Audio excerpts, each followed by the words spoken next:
Papa Dudut. Narinig ko na minsan ninyong sinabi sa radyo na bumabalik ang kabutihan, ganoon din ang kasamaan. Simula nung narinig ko yon ay napaisip ako ng husto sa mga bagay na nagawa ko sa nakaraan na nagresulta sa akin ng mga bagay na nangyayari sa kasalukuyan. At kaya ako sumulat sa inyong istasyon ay upang hingi ng payo ng mga kabarangay natin tungkol sa aking sitwasyon. Itago niyo na lamang ako sa pangalang Vanessa, 32 years old at taga Rizal. Nagtatrabaho ako sa isang private company sa Quezon City bilang HR assistant na nagsimula noong graduate ako sa college taong 2014. Noong araw may naging boyfriend ako at nagtagal din kami ng 4 na taon hanggang sa nag-decide siyang mag-abroad noong 2018 para sa aming future. Makalipas nga ang 5 buwan ng parehong taong yon. At habang nasa ibang bansa siya ay nagkita kami ng ex-fling ko noong high school na si Aldrin sa isang resort sa Laguna nang minsan kaming pumunta doon ng mga katrabaho ko para mag-relax. Dahil meron na nga kaming nakaraan ay mabilis kaming nagkapalagay ng loob ni Aldrin. At nalaman ko siya ay single and ready to mingle ng mga panahong yon, Papa Dudut.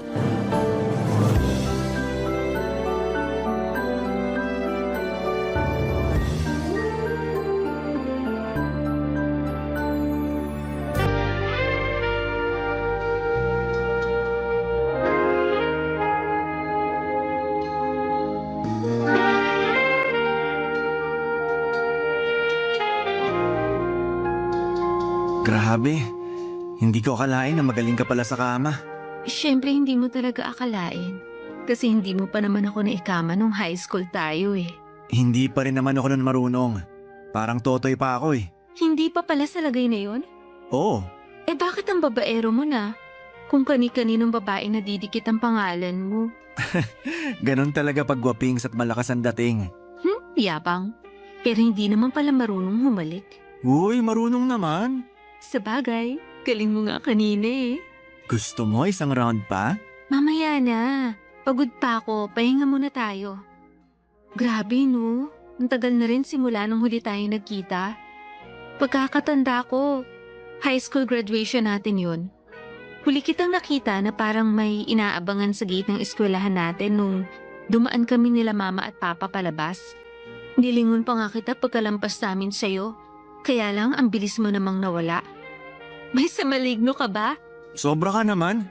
Pero hindi ko na maalala yun ah. Baka humina ng memory mo. Siguro nga. Magkasing edad lang naman tayo. Joke lang. Pero tagal na rin kasi. Oo nga, pero hayaan mo na. Mahalaga nagkita ulit tayo. Tama. Eh, kumusta pala yung trabaho mo dun sa call center? Parang nabanggit mo nung nakaraan na magre-resign ka na.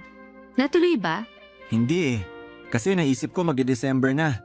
Sayang yung 13-month pay. Siguro sa susunod na taon na lang. Ikaw talaga, mautak ka rin eh. Alam mo yan. HR ka eh. Oo. Pero naniniwala naman ako na hindi mo aalisan yung kumpanya mo kung matino sila sa mga tauhan nila. Oo, tsaka pwede rin naman na gusto lang namin mag-improve sa mga career namin o sumubok ng ibang bagay.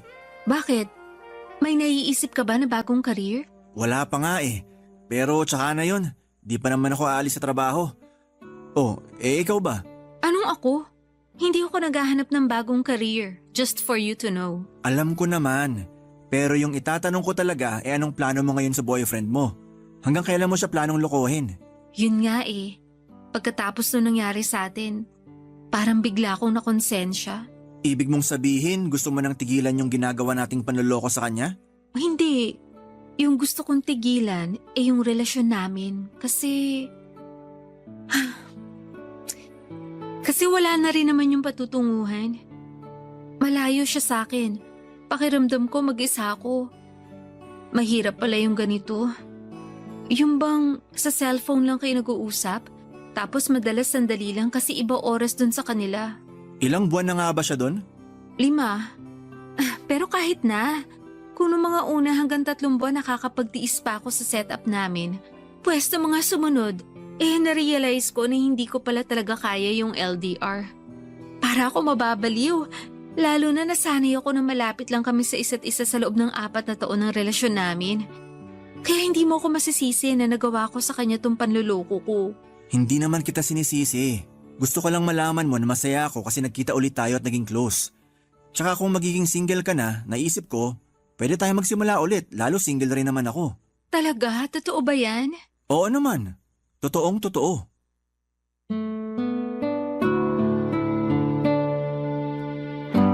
Mga padudot, hindi ko naisip na may boyfriend ako na nasa malayo ng mga panahong yon. Dahil na rin sa pangungulila sa kanya ay nagawa ko siyang lokohin. Doon ko nga na-realize na hindi ko pala talaga kaya ang long distance relationship. Kaya nung una pa lamang ay hindi na ako sang-ayon sa plano ng boyfriend ko na pag-iibang bansa. Although nangako naman siya sa akin na pasusunurin ako doon, alanganin pa rin ako dahil ayokong mapalayo sa pamilya ko rito sa Pilipinas. Kaya nga nang bumalik sa buhay ko si Aldrin ay naramdaman ko na hindi na ako nag-iisa. Pagkatapos ng gabing may nangyari sa amin kinabukasan ay nakipaghiwalay na ako sa boyfriend ko. Oo, masakit sa akin lalo na noong narinig ko siyang umiiyak at nagmamakaawa sa cellphone na huwag kong tapusin ang lahat sa amin. At sa totoo lang ay natameme pa nga ako noong tinanong niya kung ano raw bang nagawa niyang pagkakamali. Sa huling pagkakataon ay sinabi ko sa kanya na nag-cheat ako at nakonsensya kaya gusto ko nang makipagkalas. Kahit masakit ay tinanggap niya sa akin ang desisyon at pinalaya ako. Hindi nga nagtagal ay naging kami ni Aldrin at doon na naulit nagsimula ang mga pinakamasayang araw ng buhay ko. Mabilis na nagdaan ang 5 taon at sakto sa aming anniversary ay meron akong sorpresa sa boyfriend ko.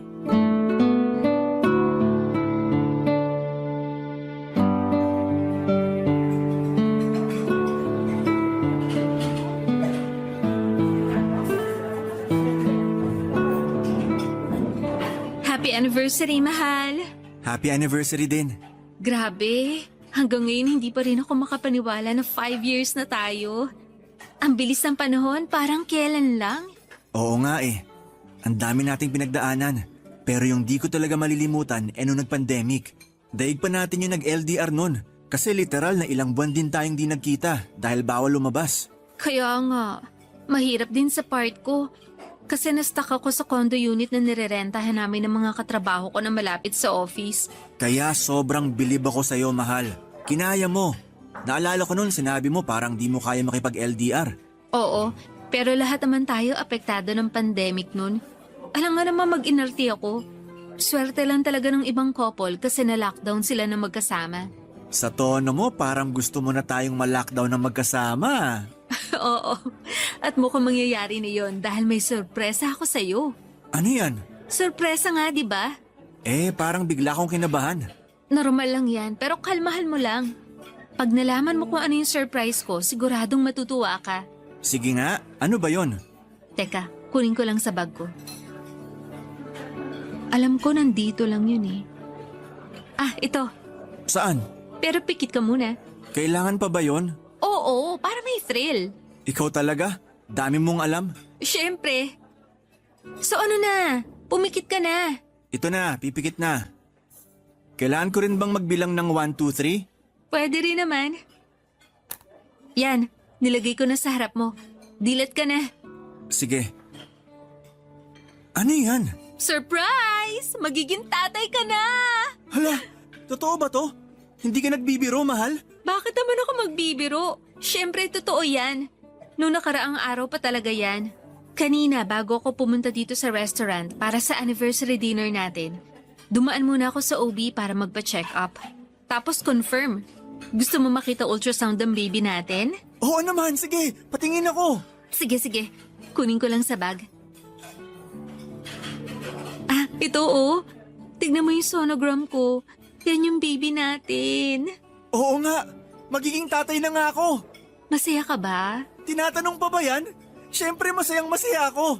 Sa sobrang saya ko parang gusto kong sumigaw Yan naman yung wag mong gagawin. Kasi baka kalad ka rin tayo ng guard palabas. Mukha pa naman masungit si Manong. Oo nga, pero joke lang naman yun. Masaya lang talaga ako. Ako rin naman eh. Kabado nung una kasi wala akong idea sa pagbubuntis. Pero alam kong kakayanin ko naman dahil kasama kita. Hindi ko mawawala sa tabi ko, di ba? Oo, hindi ako mawawala sa tabi niyo na magiging baby natin. Thank you. I love you, mahal. I love you too, mahal. Salamat sa napakagandang regalo mo. Papa Dudut, sobrang saya ko talaga nang nalaman kong magkaka-baby na kami ni Aldrin. Sakto kasi pareho na rin naman kaming 31 years old noon at dagdag pa nga sa kasiyahan ang nakita ko. Ang excitement sa mga mata ng boyfriend ko pagkatapos niyang malaman na buntis ako. Alam ko, Papa Dudut, na malaki ang magbabago sa relasyon namin lalo na at magkakaanak na kami, pero wala kaming hindi kayang gawin para sa baby namin. Excited na kaming maging magulang at pinangako namin sa anak namin na ibibigay namin lahat ng mabubuti at magagandang bagay sa kanya. Kaya lang 2 buwan matapos kong sabihin kay Aldrin na buntis ako ay meron din siyang ipinagtapat sa akin. At yon ay ang plano niyang pagsunod sa tiyuhin niyang barista sa Singapore para doon ay magtrabaho. Nung una ay nagtampo ako sa kanya dahil ayaw ko talaga ng LDR, pero pinarealize sa akin ni Aldrin na kailangan kong kayanin dahil gagawin lang naman daw niya yon para sa anak namin at sa magiging pamilya namin sa hinaharap, Papa Dudut. Barangay Love Stories. Barangay Love Stories.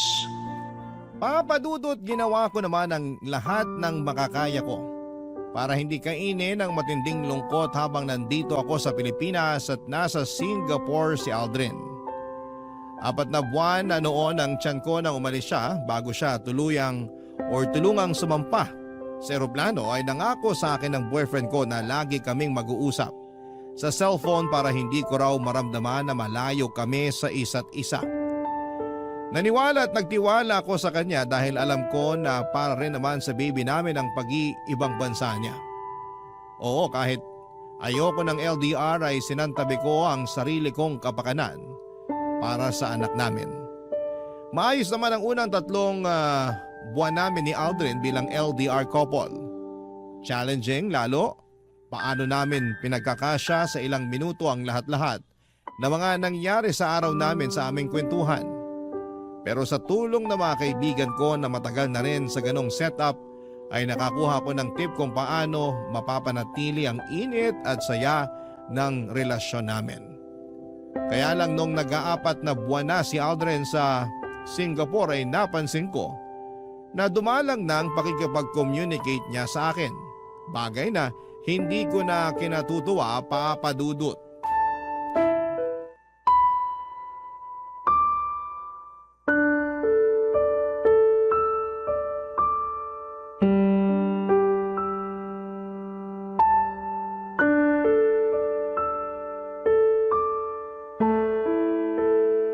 Pareho lang naman oras dito sa Pilipinas at dyan sa Singapore. Pero bakit hirap na hirap ka pa rin tawagan ako, ha? Mahal naman. Huwag mo ko matawag-tawag na mahal. Nanggigigil ako sa'yo, Aldrin. Vanessa, makinig ka, okay? O ngayon, yan na lang tawag mo sa akin. Sabi mo wag kitang tawaging mahal. Ano gusto mong itawag ko sa'yo? Kahit kailan napakahina mong umintindi. Siyempre kahit ayoko na tawagin mo kung mahal, ibig sabihin nun gusto ko pa rin talaga. Ay, kahit kailan labo niyo talaga mga babae. Ayaw daw pero gusto. Ano kaya yun? Basta, naiinis pa rin ako sa'yo. Bakit ka ba kasi naiinis? Kasi wala ka ng oras sa akin. Dati naman bago tayo matulog, nakakapagkwentuhan pa tayo. Pero ngayon hindi na, kasi madalas na una ka na matulog. Pagod nga kasi ako sa trabaho, tapos lagi pa kaming overtime. Kaya hindi na rin tayo nagpapang-abot. Kapag nag-online ako, ikaw naman yung offline. Malamang, anong oras ka ba nag-online? Madaling araw na. Maawa ka naman sa akin, buntis ako. Alam ko naman yun. Kaya nga hindi sumasama ang loob ko pag hindi tayo nakakapag-usap. Ganon? Oo! Pwes, ibahin mo ko. Kasi masama ang loob ko. Pali ko bang dinadahilan mo lang yung trabaho mo dyan? Pero yung pala may iba kang babae. Yan naman yung hindi ko magagawa. Loyal ako sa'yo, no? Tsaka magkakaanak na tayo. Makukuha ko pa bang magloko? Anong malay ko? Yung iba ko ang katrabaho, may 2 o 3 na ngang anak pero iniiwan pa rin ng mga asawa at kinakasama nila kasi nakahanap na ng iba. Hindi ako katulad nila kaya wag mo akong ikumpara sa kanila. Hindi raw. Pare-pareho lang naman kayo mga lalaki. Baka nakakalimutan mo na sa ating dalawa, ikaw yung nag-cheat sa boyfriend mo noon. Bakit bigla mo namang pinasok sa usapan yan? Nakakainis ka na eh. Sumusobra ka na sa pambibintang mo sa akin. Kung alam mo lang yung hirap ko rito sa ibang bansa para lang masustentuhan ko kayo na magiging baby natin, para sabihin ko sa'yo hindi madali. Tapos ikaw, tamang hinala lang dyan. Sino ba kasi may desisyon na pumunta ka dyan? Di ba ikaw lang din? Hindi mo pa nga sinabi sa akin no na may plano ka palang sumunod sa tsuhin mo dyan sa Singapore. May pasabi-sabi ka pa na hindi ka mawawala sa tabi namin ng anak natin. Pero hindi mo naman tinupad. Nak naman ang... Alam mo, napipiko na ako sa'yo ha. Mabaan na kaya kita ng cellphone. Sige, subukan mo. Para hindi mo na kami makontak ng anak mo. Anong ibig mong sabihin? Alam mo kung anong ibig kong sabihin, kaya wag ako, Aldrin. Okay, I'm sorry. Pagod lang talaga ako sa mga away na ganito. Kaya please naman mahal, wag na tayong mag-away oh. Hindi lang tayo mag-aaway kapag umuwi ka na rito sa Pilipinas. Ano? Sabi ko, umuwi ka na dito sa Pilipinas. Walang ba na tong tiyan ko? Anong plano mo? Manganganak ako nang wala ka sa tabi ko? Pero hindi ba tapos yung kontrata ko rito? Sayang naman mga ginastos ni Tito para lang makapunta ako rito sa Singapore. Wala akong pakialam. Mamili ka. Magstay ka dyan o hindi mo na kami makikita ng anak mo kahit kailan. Ano? Sagot! Papa Dudut, hindi niyo ko masisisi kung gano'n na lamang ang nararamdaman ko ng mga panahong yon. 8 buwan na akong buntis, sa susunod na buwan ay manganganak na ako. Sa loob ng 4 na buwan ay emosyonal ako dahil malayo sa akin si Aldrin. Tapos ay nawalan pa siya ng oras sa akin dahil sa pagiging abala niya sa trabaho. Praning din ako na baka niloloko na pala niya ako at dinadahilan lamang niya ang kanyang trabaho doon. At kahit na pinabulaanan niya yon ay hindi ako naniwala sa kanya. Sabihin niyo nang takot din ako sa sarili kong multo mula sa panlolokong ginawa ko noon sa ex-boyfriend ko. Dahil sa pananakot ko kay Aldrin na hindi ko ipapakita sa kanya ang anak namin. Kapag hindi pa siya umuwi ng Pilipinas ay walang nagawa ang boyfriend ko kundi ang pagbigyan ng gusto ko. Bumalik siya ng bansa kahit na masama ang loob niya sa akin. 2 linggo bago ko manganak ay nag-decide kaming magrenta ng apartment malapit sa pinagtatrabahuhan namin sa Quezon City. Kaya lang nung nanganak na ako, na-CS ako at noong nakalabas na ako sa ospital ay nahirapan kaming mag-adjust sa panibago naming buhay kasama ang baby namin. Doon na kami nag-usap at nagkasundo na uuwi muna kami ng anak namin sa bahay ng parents ko na nasa Morong Rizal. Nag-offer din kasi ng tulong ang mama ko sa pagbabantay sa akin at sa baby namin, lalo't bawal pa akong magkikilos dahil operada ako. Pero hindi namin siya makakasama doon dahil masakip ang bahay namin at marami kaming nakatira doon. Kaya si Aldrin ay uuwi na lang din muna sa kanila sa Fairview at dadalaw na lamang sa amin sa Morong. Nagbalik call center agent na rin siya para may ibang tustos sa amin. Mabilis na lumipas ang 3 buwan. Masasabi ko na unti-unti na akong nakaka-recover mula sa panganganak. Makakabalik rin ako sa trabaho pero habang sinusulit ko pa ang maternity leave ko ay si Aldrin muna ang sumusuporta sa aming mag-ina. At siya rin ang paruot pa rito sa bahay namin para bumisita.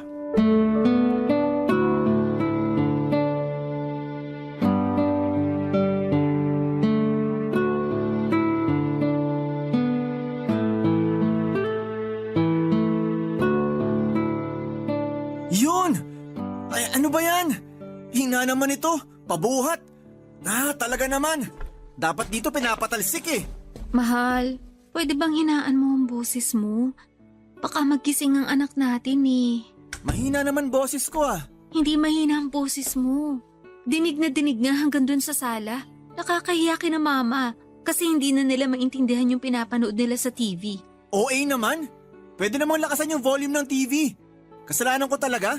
Ititigil mo ba yan o babasagin ko yung cellphone mo? Oh, ayan. Tinigilan ko na. Napaka-bayolente mo naman. Bayolente na kung bayolente. Pero hirap mo kasing pakiusapan. Buti na lang tulog mantika ang anak natin kasi hindi madaling magising sa ingay mo. Ako na lang ba talaga nakikita mo sa pamamahay na to? Ako na lang ba yung maingay? Kanina nga naririnig ko yung tatay mo nagpupukpok doon sa labas. Tapos yung kapatid mong isa ang lakas makipag-cellphone. Abot dito sa kwarto yung ingay ng chismisan nila. Pwede ba wag mo silang ikumpara sa'yo? Alam nga naman magreklamo ako. Nakikitira lang naman ako dito sa bahay. Sina mama at papa pa rin ang may-ari nito, no? Ganon. Kaya ako na lang yung mag-a-adjust. Ano ba kasing kinakagalit mo? Pwede ka naman maglaro ng hindi dumadaldala. Hirap sa inyo ng mga online gamer, napakaingay. Palibhasa, di ka gamer. Kaya wala kang alam sa nararamdaman namin. Hindi ko na kailangan maging gamer, no? Diyan pa lang sa anak mo, ubus na ang oras ko. Ni hindi na nga ako makapagsuklay ng buhok o makapaligo man lang pag hindi hawak ni mama yung baby natin.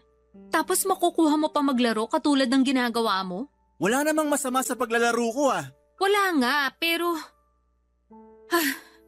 Pero ilugar mo naman. Huwag naman sa tuwing nandito ka sa bahay para dalawin kami ng anak mo. Kasi nakakainis na Ano namang nakakainis doon? Hirap sa'yo, masyado mong pinapansin lahat. Papansinin ko talaga kasi wala ka ng oras sa amin ng anak mo. Lagi ka nalang naglalaro sa cellphone mo tuwing nandito ka sa bahay. Buti sana kung mahaba yung oras na nilalagi mo rito, hindi naman. Maya-maya uuwi ka na rin tapos hindi pa tayo nakakapag-bonding. Ano ba kasing bonding ang gusto mo? Gusto mo na bang sundan na agad natin yung anak natin? Siyempre hindi. Bastos ka. Anong bastos doon? Tingin mo sa akin yun lang yung habol ko sa'yo? Malay ko. Sabi mo kasi wala na tayong bonding Oo, pero hindi yun ang sinasabi ko. Wala ka namang sinasabi kung ano. Kaya malamang maiisip ko yun. Tsaka bakit ngayon ka pa naging conservative? May anak na tayo. 5 taon na rin tayo magkarelasyon. Mag-6 na taon na nga Kahit na. Sana man lang, naisip mo na bagong panganak ako. Ni hindi pa nga naghihilom na maayos yung tahi ko tapos naiisip mo na talaga yung bagay na yun? Kung ikaw kaya yung magbuntis at manganak nang malaman mo yung hirap naming mga babae. Sorry na. Surihin mo mukha mo. Mahal naman Buisit. Naaalibadbaran ako sa pagmumukha mo.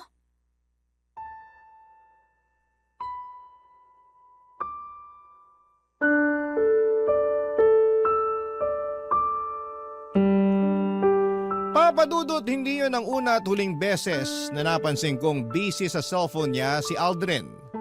Naglalaro lang naman daw siya at wala naman daw masama doon. Kaya nga hinayaan ko na lamang siya pero pinagsasabihan ko siya kapag pakiramdam ko na doon na lamang nauubos ang oras at atensyon niya imbes na sa amin ang anak niya. Mabuti sana kung hindi limitado yung nilalagi niya sa bahay namin.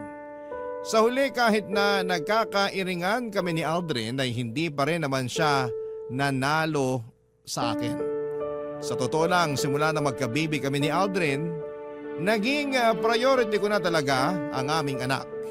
Iba na kasi talaga kapag naging nanay ka. Yung dating mahalaga sa iyo ay mawawalan ng saysay. Dahil anak mo na lamang yung pinakamahalaga sa buhay mo. Isa na nga doon yung relasyon namin ni Aldrin Papadudut. Lalo kong dati praning ako na baka maghanap siya ng iba pag hindi ko siya nabantayan ng husto.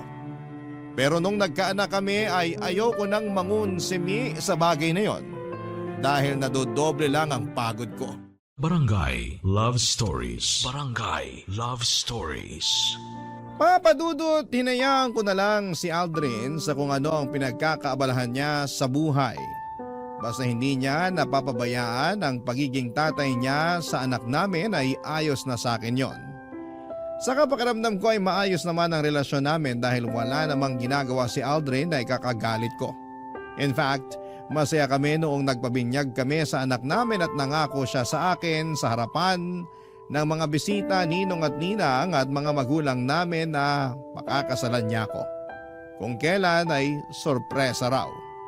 Siyempre niwala ako sa kanya dahil deep inside ay gusto ko rin namang maikasal sa lalaking mahal ko.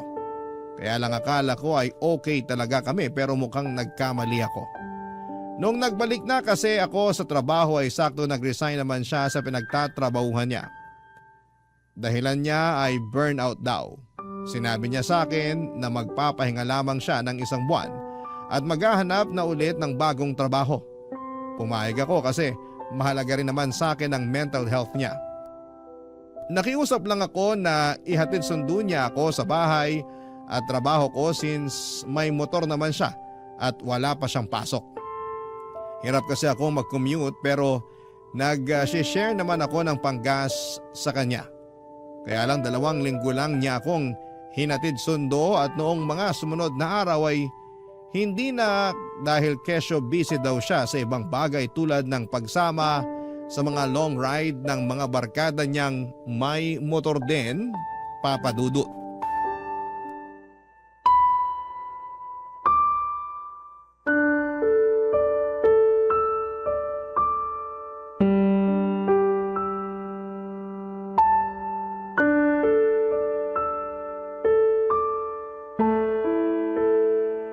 Mag-usap nga tayo, Aldrin. Nag-uusap na tayo. Huwag mo nga akong pilosopahin. Seryoso ako. Seryoso rin naman ako ah. Sabi mo mag-uusap tayo. O ayan, nag-uusap na tayo. Tsaka pwede ba? Kung aawayin mo ako, wag mo na lang din akong kausapin. Wala ako sa mood makipagtalo. Pagod ako. At ikaw pa talaga yung wala sa mood? Kumusta naman ako? Tsaka ano yun? Pagod ka? Wala ka namang ibang ginagawa kundi makipag-long ride sa mga barkada mo. Huwag mong sabihin na dun ka napapagod. Oo, dun nga. Wow, kapal naman talaga ng pagmumukha mo. Bakit ba kasi? Napapansin ko panay sama mo sa mga barkada mo magmotor. Imbis na ihatid sundo ako sa trabaho. Lagi mong dahilan pagod ka. At hanggang dito ba naman sa pagpunta mo sa bahay, yan pa rin nirarason mo?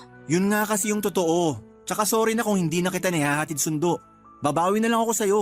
Wala ka nang babawian kasi ayoko na. Kung pagod ka, mas pagod ako. Anong ibig mong sabihin? Kung umasta ka, akala mo kung sino kang walang anak? Hindi pa lang tayo magkasama sa iisang bubong pero hindi ibig sabihin hindi mo na kami responsibilidad. Kaya naisip ko tuloy, what if maghiwalay na lang tayo? Mahal naman. Huwag mo naman sabihin yan oh. Ayoko maghiwalay tayo. Ayoko rin naman pero pagod na ako. Pagod na ako sa trabaho, pagod pa ako sa biyahe. At mas pagod pa ako sa pag-aalaga sa anak natin pag uwi rito sa bahay. Oo, tinutulungan ako ni Mama. Siyempre nakakahiya naman na palaging siya yung nag-aalaga imbis na ikaw. Dahil ikaw yung tatay, di ba? Oo, pero wala akong alam sa pag-aalaga ng bata. Baka pag ako yung nag-alaga sa baby natin eh. Ano? Wala kang alam? Oo. Anong alam mo? Maglaro ng online game? Mag-long ride kasama mga barkada mo? Ayos ka rin, no? Buhay binata talaga. Sana all. Nagre-relax lang naman ako. Nag-unwind. Di ba sabi ko burnout ako sa trabaho? Burnout na rin ako sa trabaho ko. Pero hindi ko magawang umalis dahil iniisip ko yung baby natin. Pero ikaw? Grabe! Bilib din ako sa'yo. Sinabi mo lang sa akin na nag-resign ka na nung last day mo na sa trabaho. Sigurado kasi ako natututulan mo yung pagre-resign ko kung sinabi ko ng mas maaga. Buti alam mo. Ayoko na kasi maging ahente. Pagod na ako. Ilang taon din na yun at yun lang yung ginagawa ko. Kaya nga masaya ako nung nakapag-Singapore ako. Pakiramdam ko may bagong opportunity na nagbukas para sa akin. Kaya lang bigla mo naman akong pinauwi rito sa Pinas. Hanggang ngayon ba naman, sinisisi mo pa rin ako sa pag-uwi mo? Oo. Nagalit sa akin yung tito ko. Sinayang ko raw yung opportunity dahil nakinig ako sa'yo. Kaya nga nakikipaghiwalay na ako sa'yo ngayon para magawa mo na yung gusto mo. Total mas masaya ka naman sa ibang bansa habang malayo sa amin ng anak mo eh. O di kaya dyan sa mga barkada mo. Di doon ka na. Umalis ka na sa pamamahay namin at sa buhay namin ng anak ko. Papa Dudut, maiksi na ang pasensya ko pero lalo pang umiksi sa mga baluktot na katuwiran ni Aldrin. Para sa akin wala na siyang karapatang umastang binata dahil may anak na kami. At hindi porke hindi kami nakatira sa isang bubong ay gagawin na niyang excuse ang mga bagay na yon. Nakuha niya pa talaga na magpakasarap samantalang ako nagpapakahirap sa pagkayod para sa amin kahit na operada ako. Parang ang unfair naman noon kaya nga hinamong ko na lamang siya ng hiwalayan. Bagay na hindi naman niya pinatulan. Nakiusap siya sa akin na ayusin pa rin daw namin at sa huli ay pumayag naman ako. Pagkatapos ng pag-uusap namin yon, nakala ko ay titino na si Aldrin pero lalo pa siyang lumala. Hindi nga nagtagal ay may nakarating sa aking balita na may regular siyang inaangkas na babae sa motor niya habang naglo-long ride. Nagalit ako sa boyfriend ko at pinaamin ko siya. Nag-deny pa ang mokong pero sa huli sinabi niyang nagugustuhan na niya yung naturang babae. Kinumpara niya pa nga ako doon sa babaeng yon, bagay na ikinagulo ng isip ko. Ang kapal ng mukha niya. Akala ko ay ayos lamang kami pero nagkamali ako. Yun na rin ang naging hudyat para tuluyang ko nang tapusin ang aming relasyon at makipagkalas sa kanya. Makalipas nga ang 2 linggo ay nalaman ko na mag-on na sila ng babae niya. Grabe ang gigil ko na mga panahong yon, lalo na kinukonsinti lang din pala siya ng mga magulang at pamilya niya. Hindi nagtagal ay nagkasundo kami na mag-co-parenting na lamang sa anak namin. Pero isang araw ay may nalaman ako sa mama ko.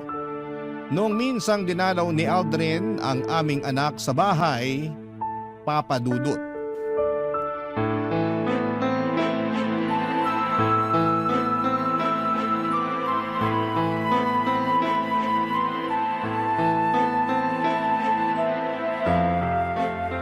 Kapal naman ang mukha mo, Aldrin!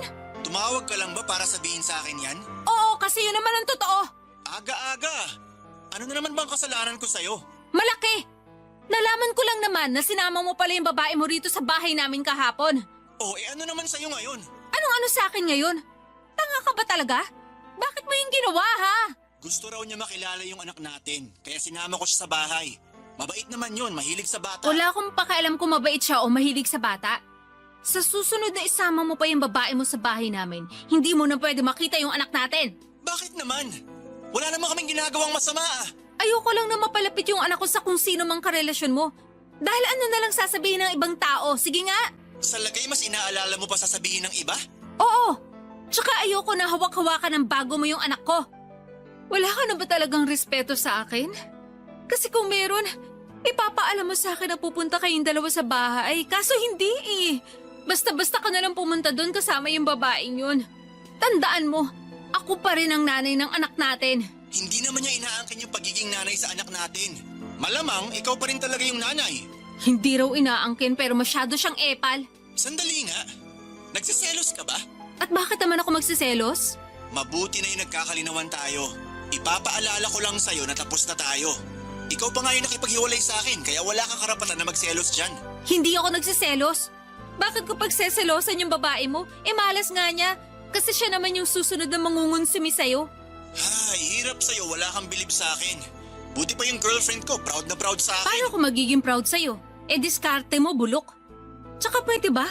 Huwag mo akong makumpara-kumpara sa malanding babaeng yan. Tandaan mo na malaki ang kasalanan niyo sa akin.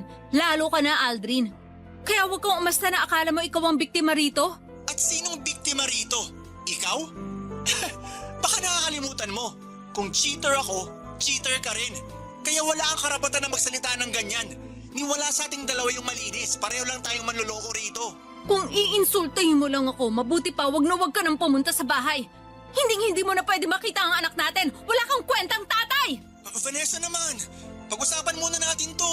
Tapos na tayo, di ba? Kaya wala na tayong dapat pag-usapan pa. Please, wag mong ilayo sa akin yung anak ko. Pangako, hindi ko na isasama sa bahay niyo yung girlfriend ko. Dapat lang. Dahil malapit ko na kayong pagbuhuli na dalawa. Papadudot, binabaan ko na o nang tawag si Aldrin noong panahon na yon dahil parang sasabog na ang dibdib ko sa sama ng loob. Ang kapal kasi ng mukha niyang ilapit ang anak ko sa babae niya na siyang dahilan kung bakit nasira ang pamilya namin. Kaya nga bago ko pa tutuhanin ang banta ko sa kanya na hindi ko na ipapakita ang anak namin sa kanya, ay nagkasundo kami ni Aldrin na hindi na niya dadalhin sa bahay ang bago niyang girlfriend. Pinagbawalan ko rin siya na pumunta sa amin pag wala ako para makasigurado ako na hindi niya kukunin sa akin ang anak ko. Praning na kung praning pero ayokong mawala sa akin ang bata. Kung tatanungin ninyo ako kung kumusta ang puso ko ay masasabi kong naninibugho ako o nagsiselo sa babaeng ipinalit sa akin ni Aldrin. Pero hindi ko yon pinapahalata sa dati kong boyfriend dahil ayokong magmukhang mahina sa harapan niya.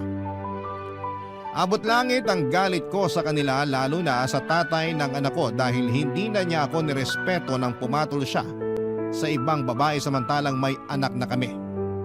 Sa kasalukuyan ay focus ako sa anak ko at sa pagpapalaki sa kanya. Si Aldrin naman ay dumalang na ang pagbisita sa bata pero hindi ko na masyadong inalam kung bakit. Bahala na siya sa buhay niya. Ayoko ng problema kaya okay lang na nawala na siya sa buhay ko. Pero napaisip tuloy ako. Karma ko na yata ito kasi nagloko ako noon sa dati kong karelasyon. Kung oo, totoo nga na bumabalik ang kabutihan, pati na rin ang kasamaan.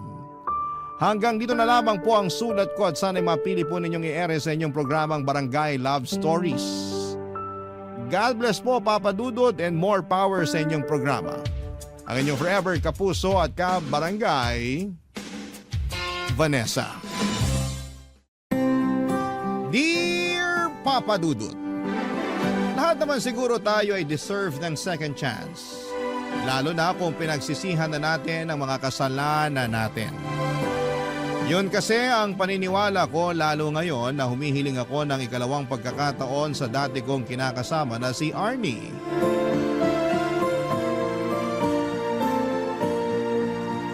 Nagbagong buhay na ako at gusto kong patunayan sa kanya na handa na ulit akong maging responsableng kinakasama niya at tatay ng aming mga anak. Itago niyo na lamang po ako sa pangalang Sev, 35 years old, call center agent na taga Quezon City. May kinakasama ako noon, ang pangalan naman ay Arnie. May anak kami ni Arnie na 4 na taong gulang na. Pero nito lang January 2024 ay nakipaghiwalay ako sa kanya sa kadahilanang nawala na ako ng gana sa aming relasyon. Hindi na siya yung babaeng nakikita ko na gusto ko pang makasama sa pagtanda. At kahit na alam kong masakit ay ginawa ko pa rin ang tingin ko ay nararapat, Papa Dudut.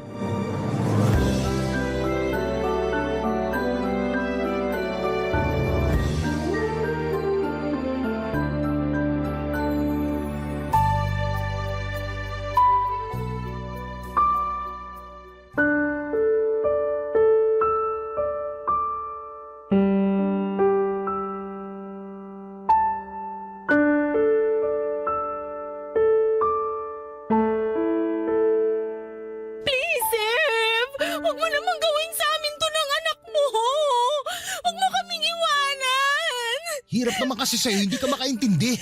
Hindi na nga kita mahal. Wala na rin saysay na magsama pa tayo. Bakit? May iba ka na ba? Huwag ka nga makulit. Huwag mo nang i-deny! Ganun naman talaga kadalasan ang rason ng mga lalaki pag gusto na nilang makipaghiwalay. Kunwari kapag nawalan ka ng gana sa relasyon natin pero ang totoo, meron ka ng iba! Ano naman sa'yo kung meron na akong iba? Masama ba yun hindi naman tayo kasal? Anong dahilan yan? Tanga ka ba? May anak na tayo, Sev! Hindi ko naman tatalikuran yung pagiging tatay ko sa anak natin. Magsusustento pa rin ako kahit hiwalay na tayo. Palayain mo na ako. Akala mo ganun lang kadali yun? Mahal kita, Sev! 5 taon tayo na nagsasama. Tapos ipagpapalit mo ako sa babaeng ngayon mo palang nakilala. Makaka-move on ka rin. Ano ba kasing nagawa ako? Sabihin mo nga! Pangit na ba ako kaya ayaw mo na sa akin? Hindi na ba ako masarap sa kama? Pwede ba? Huwag kang mag-umpisa ha. Gusto ko lang naman malaman para alam ko kung anong babaguhin ko. Wala ka nang dapat baguhin.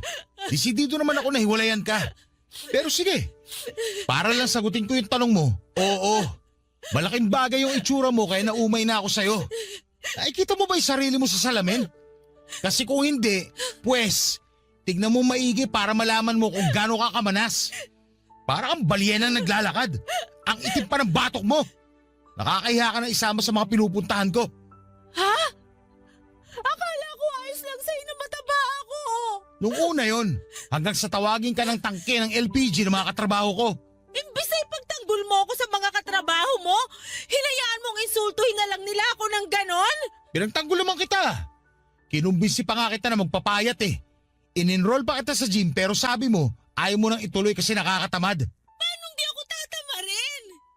Abala na ako sa pag-aalaga sa anak natin at pag-aasikaso sa'yo. Mabuti sana kung nag-aalala ka sa kalusugan ko eh.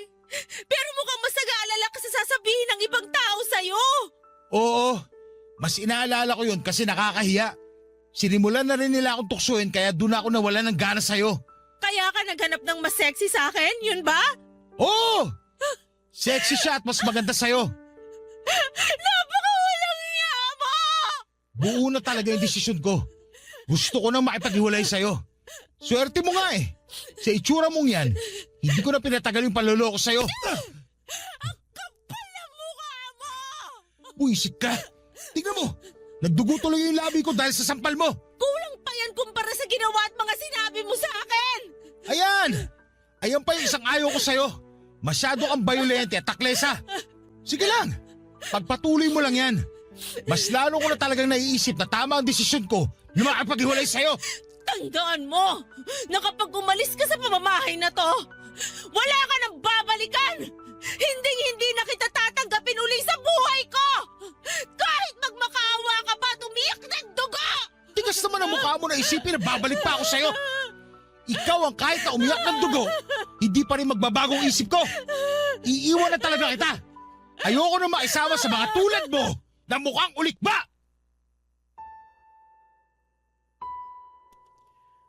Papadudot, hindi ko naman talaga gustong insultuhin si Arnie dahil kahit papaano'y minahal ko naman siya sa loob ng 5 taon naming pagsasama. Kaya lang ay masyado siyang desperadong alamin ang dahilan kung bakit ayaw ko na sa kanya. Bagay na medyo nagpainit sa ulo ko kaya nasabi ko ang katotohanan. Hindi ko rin maintindihan kung gaano ba kahirap tanggapin na ayaw ko na siyang makasama. Pasalamat nga siya, handa pa rin akong magsustento sa anak namin. Nauwi kami sa matinding pagtatalo noong araw na umalis na ako sa nirerentahan naming apartment. Sobrang saya ko ng mga panahong yon dahil nakalaya na ako sa relasyon namin. Pagkatapos, mabilis kong pinuntahan ang sinasabing babae ni Arnie na si Leia. Kasama ko sa call center. Ang totoo ay tama naman lahat ng mga sinabi ni Arnie. Malaking dahilan ng paghiwalay namin ay noong nagkagusto na ako kay Leia. Nagsimula lang namang kaming magka-developan around December 2023. Pero matagal-tagal na ako nanlalamig sa relasyon namin ni Arnie dahil nga unti-unti nang nawala yung dati niyang ganda.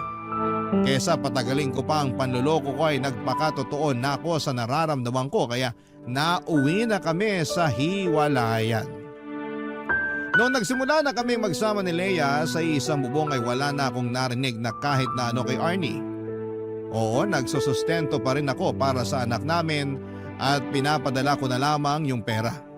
Pero pinagbawalan ako ni Leia na makipagkita sa anak ko. Bagay na pinagbigyan ko naman kasi mahal ko na siya. Mabilis na lumipas ang 6 na buwan at nakita ko na lamang ang sarili ko na napapaisip kung ano na ang kalagayan ng mag-ina ko. Huling balita ko yung umalis sila ng anak namin sa apartment na nirerentahan namin at umuwi sa nanay niya na taga Marikina.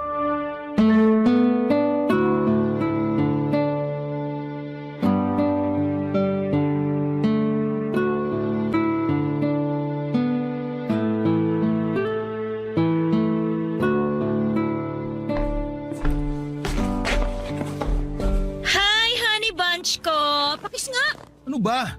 Sungit naman. Kiss lang eh. Mamaya na, naiirita ako. O bakit ka naman naiirita? Paano? Ang init-init tapos dikit ka ng dikit. Eh di sana binuksan mo yung aircon kesa nagreklamo ka dyan na mainit. Sira yung aircon. Hindi gumagana kaya naka-electric fan lang ako. Ay, oo nga pala. Hindi ko pa napapapunta yung technician na gagawa ng aircon natin.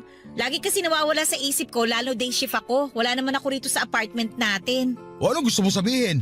Na porket night shift ako na yung magpapapunta sa technician na gagawa ng aircon. Bakit hindi? Eh, ikaw yun nandito. Unahin ko pang bantayan yung gagawa kaysa sa tulog ko. Ay nako, kahit kailan talaga hindi ka maaasahan sa mga bagay dito sa bahay. Matagal mo ng kontak yung nag-aayos ng aircon. Kaya ikaw na umasikaso nun. Oo na. Sige, pag sinipag ako, pero sa ngayon, tiyagain mo na lang muna yung electric fan. Ano pa nga ba? Basta huwag ka lang dumikit sa akin. Naalibadbaran ako. Magbabangayan na lang ba tayo ngayong rest day natin? Kasi kung oo, mabuti pa pumunta na lang ako sa mall para manood ng sine. At least doon may aircon. Malamig. Bahala ka sa buhay mo. Basta dito lang ako sa bahay. Kanina ko ba napapansin na kasubsob ka dyan sa cellphone mo ah? Ano ba pinagkakaabalahan mo? Patingin nga. Uy! Akin na. Ano ba? Wala lang to. Sa ubo nga inaagaw phone ko. Teka, ano yan ha? Profile ba yan ni Arnie? Bakit ini-stalk mo yung ex mo ha? Ano naman ngayon? Anong ngayon? Bakit mo nga siya ini-stalk ha? Wala lang. Pwede ba? Wag mo akong gawing tanga. Sa palagay mo maniniwala ako sa sagot mo? Wala naman talaga eh. Masyado ka lang praning. Sino bang hindi mapapraning? Sige nga. Ano malay ko? Mamaya nag-uusap na pala ulit kayo. Ang advance mo naman mag-isip. Tsaka hindi na active sa social media si Arnie. Ini-stalk ko lang siya para makita yung mga ina-upload yung picture ng anak namin. Bakit? Namimiss mo na yung anak nyo? Oo! Ilang buwan ko na rin kasi hindi nakikita yung anak ko. Di ba pinagbawalan mo ako na makita siya? Kaya malamang namimiss ko na siya. Oh, sinunod kita ha? Hindi ko kinikita ang anak ko. Baka naman magalit ka pa na tinitignan ko picture niya. Pasensya ka na ha. Takot lang naman ako na baka may feelings ka pa kay Arnie. Tapos magkabalikan kayo pag pinayagan kita makipagkita sa anak mo. Bakit mo naman naisip eh, ikaw nga yung mahal ko. Hirap sa'yo, lagi kang praning eh. Hindi mo ako masisisi, no? Nagawa mo ang iwanan yung mag-ina mo eh. Paano na lang ako, di ba? Baka nakakalimutan mo. Iniwanan ko sila ng dahil sa'yo. Hindi ko nakakalimutan yon. Pero ayoko lang na gawin mo rin sa akin yon. Sa totoo lang, parang malapit na kitang iwan. Nakakayamot ka na eh. Lakas ng tama mo. Mabuti pa, umalis ka na. Di ba sabi mo pupunta ka sa mall? Alis na! Ayoko munang makita yung pagmumukha mo dito. Papa Dudut, hindi totoo na may feelings pa ako kay Arnie katulad ng binibintang sa akin ni Leia. Praning lamang siya, bagay na kinakainis ko ng mga panahong yon. Kaya nauwi kami sa pagtatalo. Ayoko sa lahat na pinagbibintangan ako ng bagay na hindi naman totoo. Masama bang ma-curious kung ano na ang buhay ng dati kong kinakasama. Siya pa rin naman ang nanay ng anak ko at dahil nga ilang buwan na kaming hiwalay at hindi ko sila nakikita ay miss na miss ko na ang anak ko. Sa totoo lang ay hindi yun ang una't huling beses na nagtalo kami ni Leia nang dahil sa pangi-stalk ko sa Facebook account ni Arnie. Hindi ko kasi mapigilang tingnan doon yung old photos namin ng anak ko.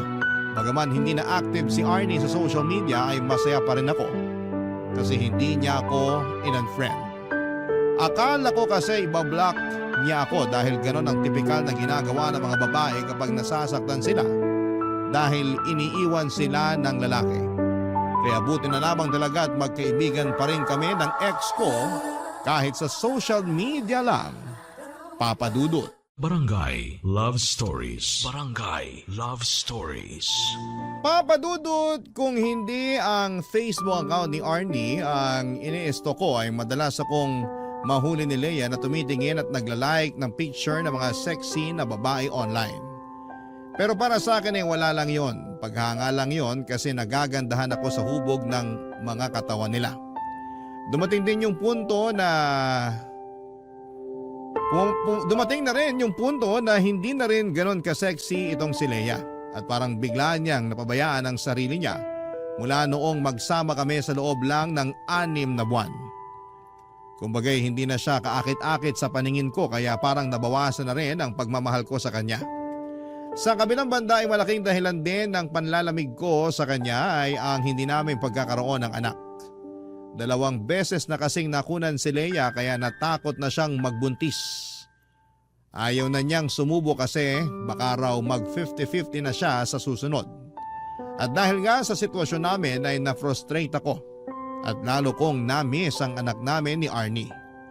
Dumating ang oras na naapektuhan na rin ng husto ang pagsasama namin ni Leia dahil sa dami ng problemang nararanasan namin. At sa kadahilan ng hindi kami magkaroon ng anak.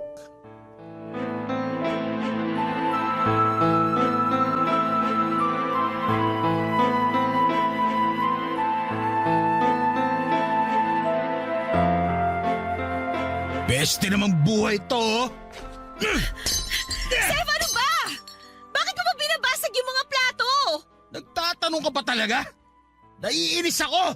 Ikaw pa yung naiinis dyan, pinayagan na nga kita makipag-inuman sa mga katrabaho mo. Tapos pag-uwi mo magwawala ka? Ayos ka rin talaga, ha? Wala kang pakialam kung gusto ko magbasag. Sa naiinis ako eh. Bakit ka ba naiinis? Kasi inggit na inggit ako doon sa katrabaho ko. Piruin mo, kinuha ba naman akong ninong na anak niya? Nung nakita ko yung baby, sobrang cute. Ang sarap buhatin at yakapin. Bigla ako tuloy na miss yung anak ko na hanggang ngayon, hindi ko pa rin nakikita kasi ayaw mong puntahan ko. Hindi pa ba sapat na nagsusustento ka sa anak niyo ni Arnie? Bakit kailangan mo pang puntahan yung bata? At saka kahit na gusto mong makita yung anak mo, ang tanong, papayag ba yung nanay niya? Maikiusap ako. Pakikiusapan ko si Arnie na payagan ako makita yung anak namin. Hindi niya pwede ipagkait yung bata sa akin. Miss na miss ko na yan ako. Kumalma ka na, Sev! Ano ba? Alam mo, kasalanan mo lahat to eh. Anong kasalanan ko? Bakit naging kasalanan ko? Kung binigyan mo lang sana ako ng anak, eh di sana hindi ako naiingit sa katrabaho ko. Hindi ko rin sana namimiss yung anak ko kay Arnie.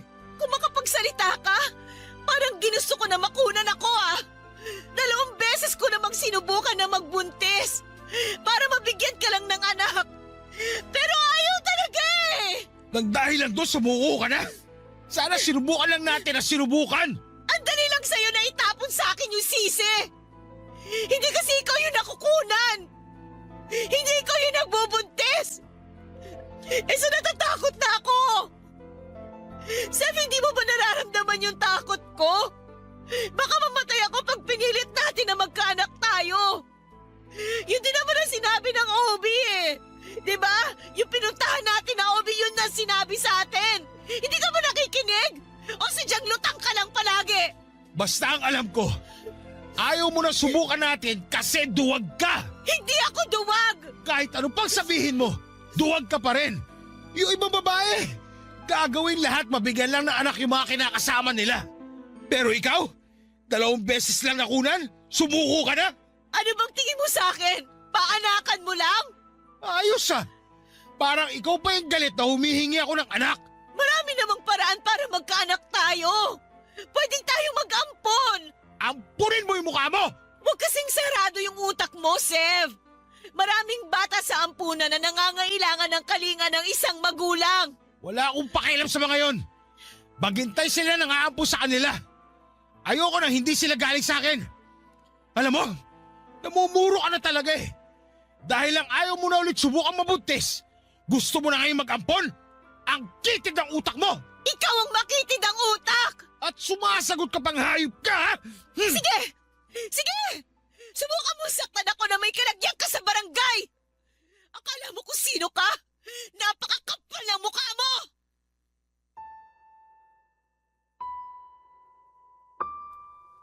Papadudot nagandahan talaga ako ng husto kay Leia nung unang beses siyang pumasok sa BPO company na pinagtatrabahuan ko. At aminin ko nagka-crush ako sa kanya kahit pamilyado na ako. Sexy, makinis, maputi ang balat at maganda pa ang forma. Hindi lang naman ako na love at first sight sa kanya kundi marami pang ibang lalaki sa trabaho namin. Pero ako ang pinakamaswerte sa aming lahat dahil ako ang nagustuhan ni Leia. Feeling ko nga noon ay swak na swak ang personality namin kaya siguro'y mabilis akong nahulog sa kanya. Siya lang ang nakikita ko ng mga panahon na yon kaya nagawa kong talikuran ng pamilya namin ni Arnie. Kaya lang dahil hindi niya ako magawang bigyan ng anak ay unti-unti akong nawala ng amor sa kanya. Tapos mas nakilala ko na rin ang ugali niya na may pagkataklesa at palaban. Mga bagay na ayoko sa isang babae. Sa huli kahit na anong galit ni Leia sa kagustuhan kong makipagkita sa anak namin ni Arnie ay wala na siyang nagawa pa. Siya na lang ang sumuko dahil lagi kong ipinamumukha sa kanya na kung binigyan niya lamang sana ako ng anak ay magiging isang buo at masayang pamilya kami. Mabuti na lamang talaga at meron pa rin akong anak sa dati kong kinakasama. Hindi pa rin nawawala sa akin ang pagiging tatay ko. At nung pumayag si Arnie na makapag-bonding kami ng anak ko, Sa kondisyon na ako ang pupunta sa bahay nila ay gano'n na lamang ang saya at galak sa puso ko. Kaya lang ay may mga pagkakataon pa rin na hindi yon naiintindihan ni Leia, Papa Dudut.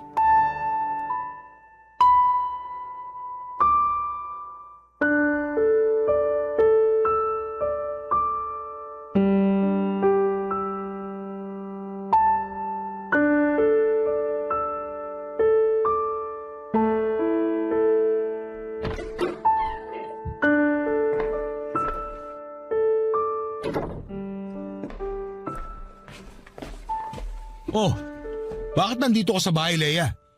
Akala ko may pasok ka. Paano ako makakapasok? Masama ang pakiramdam ko. Tapos, akala ko uuwi ka kagad pagka-out mo sa trabaho. Pero anong oras na Inaabot ka na ng hapon sa labas. Nakauwi na ako. Huwag ka na magalit. Paano hindi ako magagalit? Nakikinig ka ba? May sakit ako. Inaasahan kita na umuwi kagad pagka-out mo para asikasuhin ako. Nakadaan ka ba sa butika? Bakit ako dadaan sa butika? Sev, nag-text ako sa'yo kanina na ibili mo ako ng gamot. Huwag mo sabihin hindi mo ako naibili. Nako, hindi nga. Pasensya na, hindi ko nabasa text mo. Naubos baterya ng phone ko eh. Ayan na naman tayo eh. Ginagawa mo na naman akong tanga sa mga katwiran mo. Nagsasabi ako ng totoo. Wala nga baterya phone ko. Bakit hindi ka nag-charge sa opisina nyo? Saan ka ba kasi nanggaling? Sa school ng anak ko. Ano? Sa school ng anak mo? Ano naman ang ginawa mo doon? May play kasi sila. Nung huling beses na nagkita kami, sinabihan niya ako na pumunta raw ako sa school nila para manood. Kaya pumunta ako kanina. Bakit hindi ka tumanggi? Mas priority mo pa yan? Sigurado naman ako nandun si Arnie para manood. Nandun nga. Pero paano ko tatanggihan yung anak ko gusto ko rin naman siya mapanood sa play nila. Eto na naman po kami. Bata lang yon. Wala pa yung muwang sa mundo. Pakialam ba niya kung mapanood mo siya o hindi? Ang sabihin mo, gusto mo lang talagang pumunta kasi nandun si Arnie. Wala namang kinalaman si Arnie dito. Huwag mo na idama yung tao. Paano hindi ko siya idadamay? Lagi mo nalang pinapasama yung loob ko. Nakuha mo akong tiisin para na manood ng walang kwentang play ng anak mo. Habang nandito ako, masama yung pakiramdam. Nandun ka nakikipagharutan kay Arnie. Manahimik ka! Kung ano pinagsasabi mo. Kasalanan mo kung mas lalo sumama yung pakiramdam mo. Kung ano-ano kasi pumapasok sa kokote mo. Ako pa talagang may kasalanan? Ikaw nga ito ko umasa, parang walang pakialam sa akin eh. Nagkabali ka na ba kayo ni Arnie, ha? Kaya binabaliwala mo ako ngayon? Ayan ka na naman Tinitiwang ka na naman. Kahit sinong babae, titiwangin sa mga pinaggagawa mo. Wala akong ginagawang masama. Pumunta lang ako sa school ng anak ko para suportahan siya sa play niya. Pati ba naman yung minamasama mo? Kung ano-ano pa sinasabi mo na kesyo priority ko na yung anak ko kaysa sa'yo. Malamang, anak ko yun Pangalawa ka lang sa kanya. Ganon. Huli pala ako sa mga priority mo.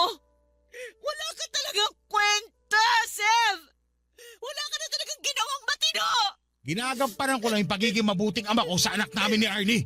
Hindi ba matino yun? Bakit ba hindi mo yun maintindihan?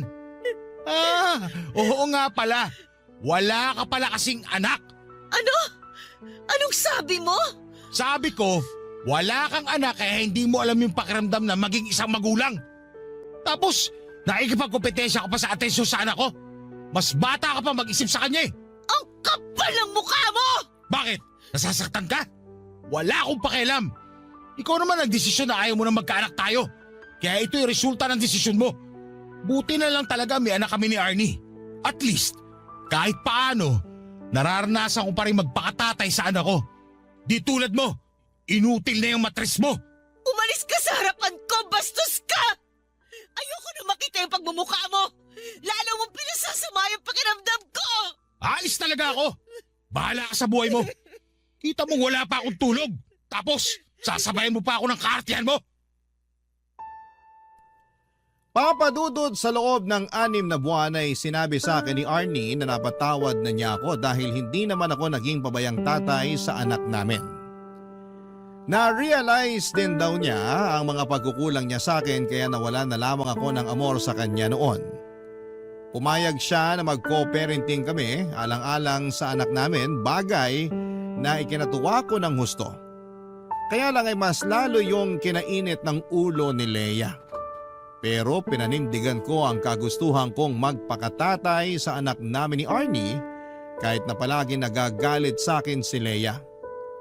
Doon na ako nagsimulang maglihim sa kanya kapag umaalis ako at pumupunta sa bahay ng anak ng dati kong kinakasama. Kahit naramdam kong galit pa rin sa akin ang mga magulang ni Arnie, hindi naman nila ako pinagsalitaan ng masama sa harapan ng anak namin. Meron silang pagkokontrol kaya hindi na ako masyadong naiilang na pumunta sa kanila para dalawin ang anak ko. Samantalang si Arnie naman ay may trabaho na sa Ortigas at napansin ko, Papa Dudut, na malaki na ang pinagbago ng itsura at pananamit niya. Barangay Love Stories. Barangay Love Stories. Papadudot dahil po sa madalas naming pagtatalo ni Leia at pakiramdam ko na hindi niya ako naiintindihan sa mga desisyon ko ay unti-unti nang nagkaroon ng lamat ang aming pagsasama. Madalas nga ay nagkikwento ko pa yon kay Arnie at pinapayuhan niya ako na huwag ko na raw gawin kay Leia yung bagay na ginawa ko sa kanila noon ng aming anak. Doon ako tinalaban ng hiya at konsensya. Kaya imbes na makinig sa payo niya, naisip ko na sana'y hindi ko na lamang sinira ang pamilyang meron kami noon.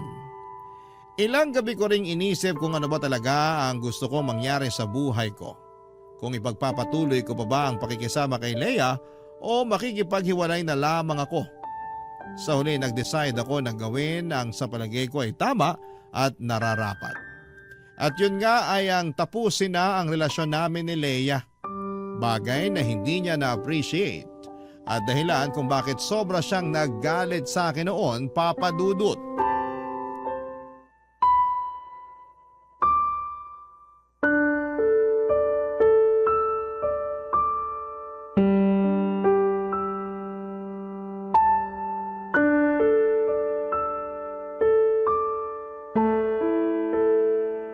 Please, Sev.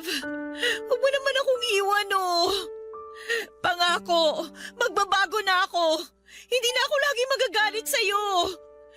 Hindi na kita sisigawan. Pagsisilbihan na rin kita lalo. Huwag mo lang akong iwanan. Please naman, Sev. Please. Pagsisilbi ang pinagsasabi mo hindi naman kita katulong. Saka ayoko na, Leia. Gusto ko na lang na maghiwalay tayo ngayon ng mapayapa. Bakit mo ba kasi ako iiwan? Ano bang nagawa ko sa iyong kasalanan? Wala. Pero marami ka ng pagkukulang eh. Hindi na ikaw yung babae na gustuhan ko. Tignan mo nga yung itsura mo. Mukha ka ng manang. Napakalosa mo ng tignan eh. Wala naman tayong anak. Saka yun nga. Wala tayong anak kaya wala na rin akong rason para makisama pa sa'yo. Dahil lang sa bagay na yon, kaya iiwan mo na ako? Eh napakasama mo naman palang tao! Kung kasamaan man ang tawag sa pagsasabi ng totoo, eh di ako na masama. Ikaw naman lagi lumalabas na mabuti. Nakikiusap ako sa iyo, wag mo naman akong iwanan, oh, Sev, please. Hindi na ba natin pwedeng ayusin to? Pag-usapan natin to, Sev. Wala na tayong dapat pag-usapan. Ayoko na sa'yo kasi masyado kang controlling. Ayoko sa lahat sa babae, yung ganyang klase. Akala ko pa naman iba ka sa lahat. Pero mas malala ka pa pala. Kaya nga magbabago na ako. Hindi na ako magiging controlling. Babawasan ko na rin yung pagiging taklesa ko sa'yo. Huwag mo lang akong iwanan, Sev. Please, huwag kang umalis. Sorry, pero kung noon pa sana ginawa yan, baka hindi nawala yung pagmamahal ko sa'yo. Pero huli na kasi ang lahat. Kilala mo naman akong tao. Pag ayoko na talaga. Hindi mo na ba ako mahal? Kaya ganun kadali mo na lang itapon yung pinagsamahan natin? Hindi na. Bakit ang bilis naman? Ewan ko, hindi ko alam. Baka naman hindi mo sinubukan na mahalin ako. Sa loob ng ilang buwan na magkasama tayo, ginamit mo lang talaga ako. Ginawa mo lang akong parausa nung nagsawa ka na sa dati mo kinakasama. Tapos ngayon, nasawa ka na sa akin, basta mo na lang ako tatapon na parang basura. Minalaman kita kaya masasabi ko na totoo yung pinakita ko sa'yo. Saka, saan ang galing yung baka hindi ko sinubukan? Sinubukan ko na ayusin yung relasyon natin. Inintindi kita nung ayaw mo na mag-baby tayo. Kasi natatakot ka na baka may mangyaring masama sa'yo. Pero na-realize ko, hindi ko pala kayang pakatawanan na hindi isumbat sa'yo ng paulit-ulit yung bagay na yon. Kaya nagdesisyon na lang akong tapos itong relasyon natin. Kasi wala rin naman itong patutunguhan. Ginawa mo lang sa akin kung ano yung ginawa mo kay Arnie eh. Baka naman sinasabi mo lang yan. Kasi ang totoo, may iba ka na. Nagkabali ka na ba kayo ng dati mo kinakasama? Hindi walang ganon. Siguraduhin mo na nagsasabi ka ng totoo. Kasi walang sikreto na hindi nabubunyag. Huwag mo na akong gawing tanga, Sev! Hindi nga kami nagkabalikan kaya wag mo nang ipilit. Hindi talaga kayo magkakabalikan. Kasi aayawan ka na niya, Sev. At kahit na maisip mo pang magbagong buhay para maibalik yung dati niyong samahan, hindi ka na niya tatanggapin muli sa buhay niya! At bakit mo naman nasabi yan? Kasi manloloko ka! Galit ang mga babae sa mga manloloko! Kaya huwag ka nang umasa na may babalikan ka pa kay Arnie kung sakaling maisipan mong ayusin yung dati niyong relasyon! Wala kang karapatan na pangunaan ng mga bagay. Hindi mo naman nakikita ang mangyayari sa hinaharap. Oo! Pero hindi ako inutil! Siguro nga karma ko na to. Kasi kasama mo ako sa pananakit noon sa dati mo kinakasama. Sige, tatanggapin ko. Pero sana, tanggapin mo rin yung karma mo pag inihain na sa'yo yun ang kapalaran! Papadudot, masaya ako na nakawala na ako sa relasyon namin ni Lea nang walang responsibilidad. Naisip ko na baka hindi talaga kami para sa isa't isa kaya hindi kami nabiyayaan na magkaroon ng anak. Pagkalis ko sa apartment namin ni Lea ay tumuloy ako sa bahay ng pinsang ko na nasa Cubao. Tapos ay tinext ko si Arnie at sinabi ko sa kanya na tinapos ko na ang relasyon namin ni Lea. Nakatulugan ko na lamang ang paghihintay sa reply niya pero wala naman siyang naging sagot. Kinabukasan, nag-decide ako na bisitahin sila ng anak namin sa Marikina. Bago ako pumunta doon ay dumaan muna ako sa isang flower shop para bilhan ng mga paborito niyang bulaklak si Arnie. Dumaan din ako sa bilihan ng donut para naman sa anak namin. Pusturang-pustura ako at nakaporma pa ang buhok ko ng mga panahong yon. Excited ako na makita ni Arnie pero pagdating ko sa bahay nila ay wala raw doon ang dati kong kinakasama. Nakipagbanding muna ako sa anak namin at pagkalipas ng 2 oras ay nakita ko si Arnie na hinatid ng isang lalaki na hindi pamilyar sa akin ang pagmumukha. Agad ko itong kinompronta at nagpakilala ako kung sino ako sa buhay ni Arnie. Nalaman ko na katrabaho niya pala yon at manliligaw pa, papadudot.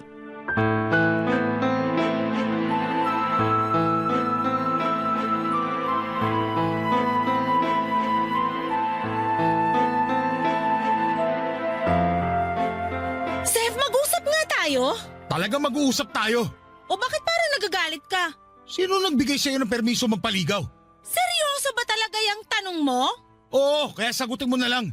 Walang nagbigay sa akin ng permiso. Ako lang ang nagdesisyon na handa na ako magpaligaw. Tsaka bakit? Kanino ba ako dapat magpaalam? Eh di sa akin. Nagdodroga ka ba? Anong sa'yo?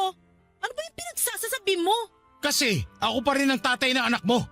Kaya may karapatan pa rin ako sa'yo. Sira na siguro tuktok mo, no? Baka nakakalimutan mo, hiwalay na tayo. Kahit na ikaw pa ang tatay ng anak natin, iniwan mo na kami. Pinagpalit mo kami kay Lea, di ba? O bakit ngayon bigla ka nagkakaganyan? Hindi mo ba nabasa yung text ko sa'yo kagabi? Wala na ako matatanggap na text message mo, nagpalit na ako ng number. At bakit ka nagpalit? Akin na yung bago mong number, dali! Kapal mo! Kaya nga ako nagpalit para hindi mo na ako makontak eh. Tapos na tayo, kaya wala na rin namang saysay na magkausap pa tayong dalawa. Hindi ko naman pinagkakait sa'yo yung anak mo eh.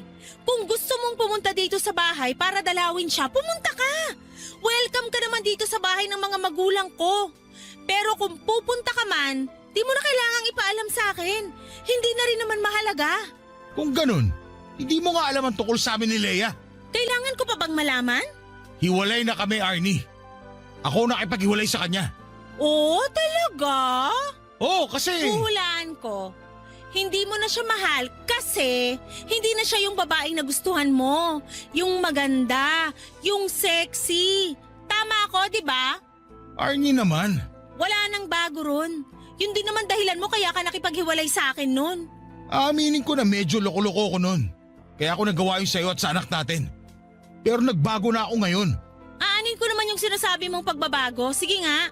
Kasi gusto ko magsimula ulit tayo. Gusto kong itama yung mga pagkakamali ko sa inyo ng anak natin. Kaya sana bigyan mo pa ako ng second chance.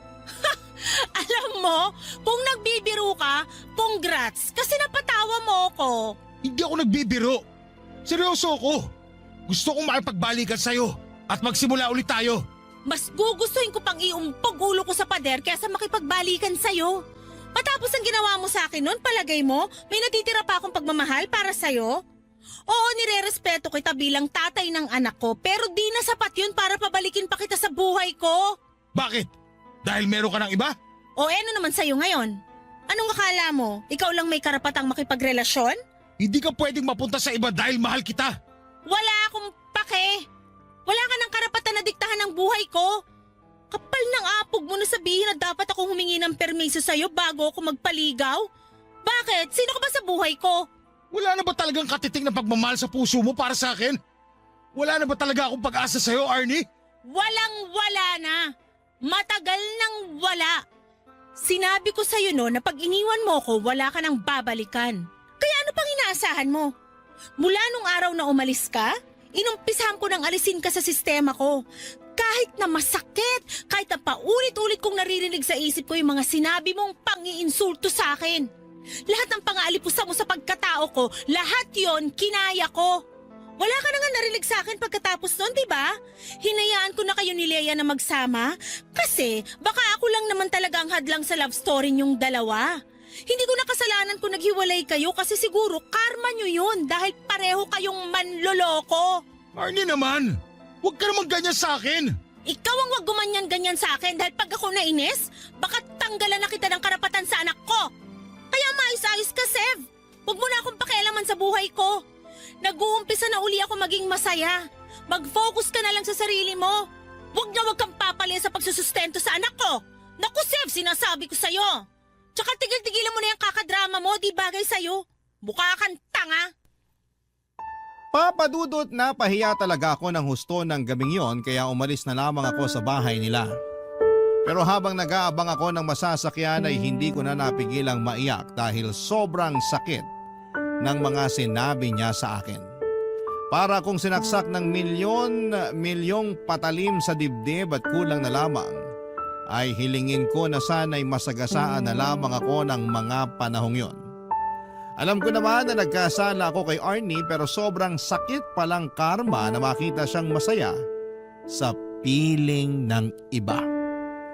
Sa ngayon, papadudod ay ayoko pa ring sukuan si Arnie. Gusto ko siyang ligawan katulad nung unang beses ako nagkagusto sa kanya. Gusto kong patunayan, papadudod, sa dati kong kinakasama na nagbagong buhay na ako. Lahat naman ng tao ay deserve ang second chance, hindi ba? Kaya naniniwala ako na deserve ko rin yon. Maraming salamat po, Papa Dudut, sakaling mapili po ninyong i-area ang storya ng buhay ko sa Barangay Love Stories. Hanggang dito na lamang po ang sulat ko and God bless sa inyong lahat. At salamat po in advance ng inyong forever kapuso at kabarangay, Sev.